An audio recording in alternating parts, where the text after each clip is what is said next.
Welcome. If you're having trouble sending or viewing photos and videos on WhatsApp, it's likely because the app doesn't have the right permissions on your phone. Today, I'll show you the quick and easy steps to allow WhatsApp access to your photos and videos, so you never miss a moment.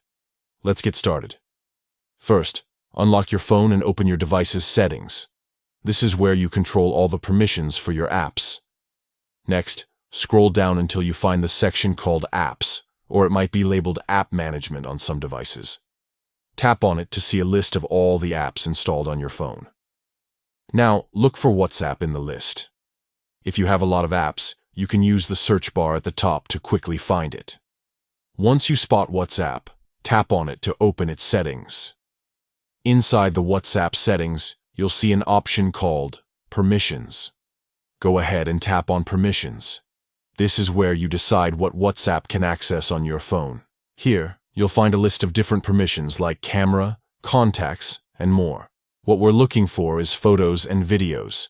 Tap on Photos and Videos to open the access options. You'll see a few choices. To allow WhatsApp to access your photos and videos, select Allow.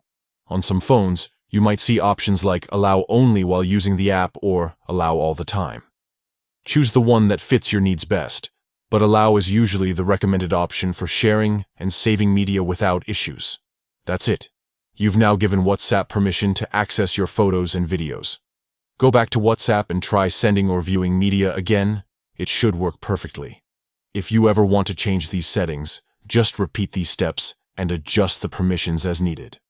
Thanks for watching, and I hope this guide helped you solve your WhatsApp photo and video access issue. If you found this helpful, don't forget to share it with others who might need a quick fix.